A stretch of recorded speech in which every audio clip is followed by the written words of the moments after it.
بسم اللہ الرحمن الرحیم۔ شروع اللہ کے نام سے جو بڑا مہربان اور نہایت رحم والا ہے۔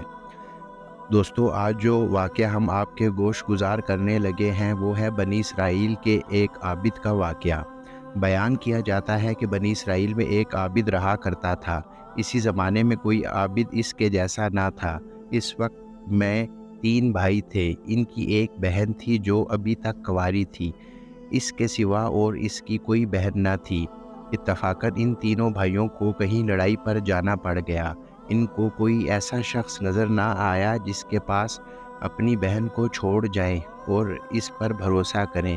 لہٰذا اس سب نے اس رائے پر اتفاق کیا کہ اس کو عابد کے سپرد کر دیں۔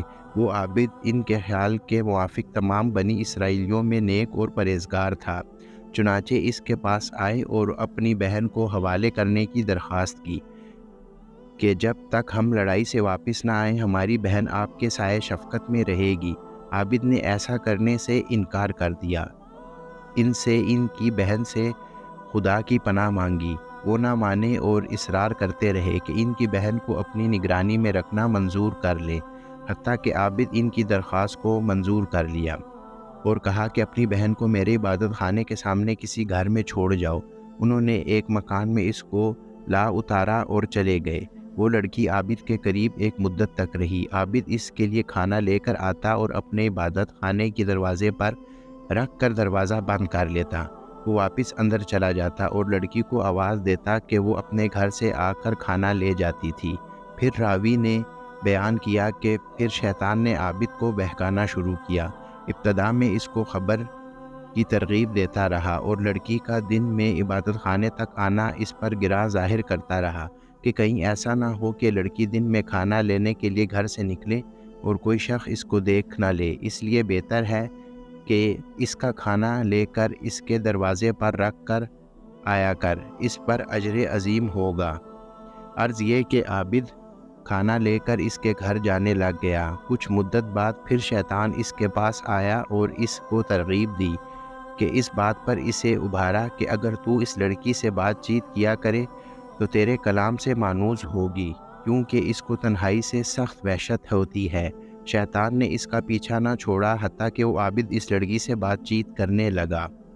اپنے عبادت خانے سے اتر کر اس کے پاس آنے لگا۔ پھر شیطان اس کے پاس آیا اور اس سے کہا کہ تو اپنے عبادت خانے کے دروازے پر اور وہ اپنے گھر کے دروازے پر بیٹھے اور دونوں باہم باتیں کرو تاکہ اس کو خوشی محسوس ہو۔ آخر کار شیطان نے اس کو عبادت خانے کے دروازے پر لا بٹھایا۔ لڑکی بھی گھر سے دروازے پر آئی۔ اس طرح ایک زمانے تک یہ حال رہا۔ شیطان نے عابد کو پھر کار خیر کی رغبت دی اور کہا بہتر ہے کہ خود لڑکی کے گھر قریب جا کر بیٹھے اور ہم کلامی کرے، اس سے زیادہ دلداری ہے۔ عابد نے ایسا ہی کیا۔ شیطان نے پھر تحصیل ثواب کی رغبت دی اور کہا کہ اگر لڑکی کے دروازے سے قریب ہو جائے تو بہتر ہے تاکہ اس کو دروازے تک آنے کی بھی تکلیف نہ اٹھانی پڑے۔ عابد نے یہی کیا۔ اپنے عبادت خانے سے لڑکی کے دروازے پر آ کے بیٹھا تھا اور باتیں کرتا تھا۔ ایک عرصے تک یہی کیفیت رہی۔ شیطان نے پھر عابد کو ابھارا کہ اگر عین گھر کے اندر جا کر باتیں کیا کرے تو بہتر ہے تاکہ اس لڑکی کو باہر نہ آنا پڑے اور کوئی اس کا چہرہ نہ دیکھ پائے۔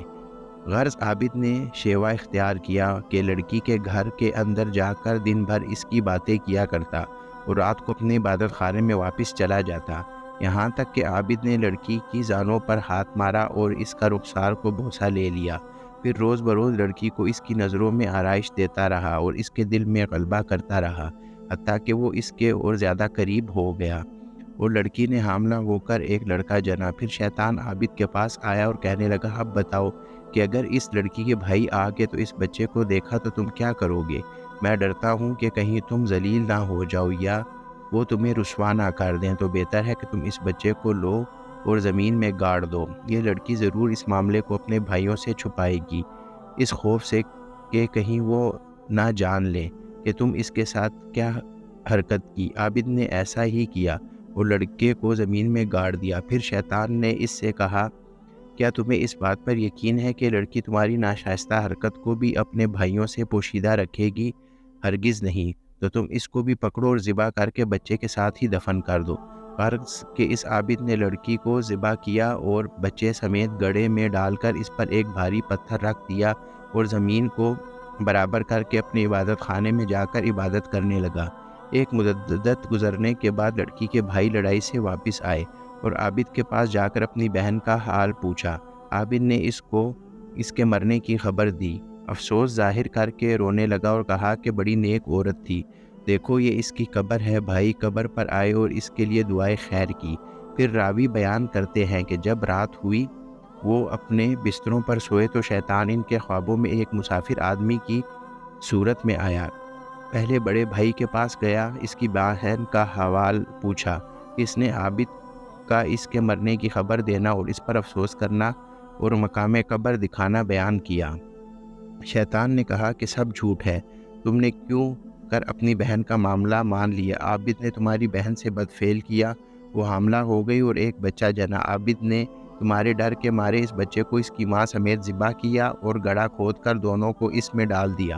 شیطان نے مزید کہا جس پر گھر میں تمہاری بہن تھی اس کے اندر داخل ہوئے میں وہ گھڑا داہنی جانب پڑتا ہے، تم چلو اس کے گھر میں جا کر دیکھو، تم کو وہاں دونوں ماں بیٹے ایک جگہ ملیں گے جیسا کہ میں تم کو بیان کر چکا ہوں۔ پھر شیطان دوسرے بھائی کے خواب میں آیا، اسے بھی ایسا ہی کہا۔ پھر چھوٹے بھائی کے خواب میں آیا وہ اور اسے بھی ایسا ہی کہا۔ جب صبح ہوئی تو سب لوگ بیدار ہوئے، تینوں اپنے خواب سے تعجب میں تھے۔ ہر ایک آپس میں ایک دوسرے سے بیان کرنے لگا کہ میں نے رات عجیب خواب دیکھا ہے۔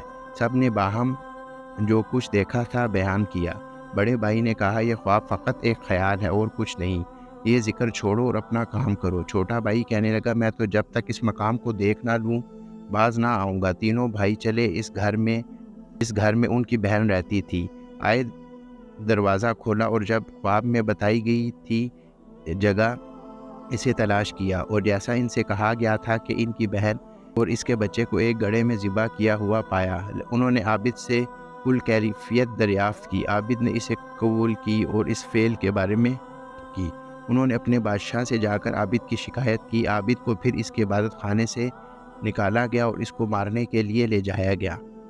جب اس کو مارنے کے لیے لے جایا جا رہا تھا تو شیطان اس کے پاس آیا اور کہا تم مجھے پہچانا، میں ہی تمہارا وہ ساتھی ہوں جس نے تم کو عورت کے فتنے میں ڈال دیا، یہاں تک کہ تم اس کو حاملہ کر دیا اور ذبح کر ڈالا۔ جب اب اگر تم میرا کہنا مانو اور تم مجھ کو سجدہ کر لو تو تمہیں میں اس سے نجات دلا دوں گا۔ عابد نے سجدہ کیا، خدا تعالیٰ سے کفر کیا۔ پھر جب عابد نے شخص نے کفر کیا تو شیطان اس کے ساتھیوں کے قبضے میں چھوڑ کر چلا گیا۔ انہوں نے اس کو اس کیفے کے کردار تک پہنچا دیا۔ تو دوستو آج کے واقعے سے ہمیں کیا سبق ملتا ہے؟ ہمیں یہی سبق ملتا ہے کہ اس واقعے میں سے یہی سبق ملتا ہے کہ اندازہ کیجئے کہ شیطان ہمارا کس قدر سنگین دشمن ہے اور اس کے وار کس قدر سنگینی ہے۔ چنانچہ ہمیں چاہیے کہ اس واقعے سے سبق حاصل کریں اور شیطان کے ہتھ کنڈوں سے اپنے آپ کو بچائیں۔ اللہ تعالی ہم سب کی حفاظت فرمائے، آمین۔ تو دوستو آپ سب سے ریکویسٹ ہے کہ آپ ہمارے چینل کو سبسکرائب کیجئے اور بیل آئیکن ضرور پریس کیجئے تاکہ ہمارے ہر آنے والی ویڈیو کا نوٹیفیکیشن آپ کو ٹائم پہ مل سکے۔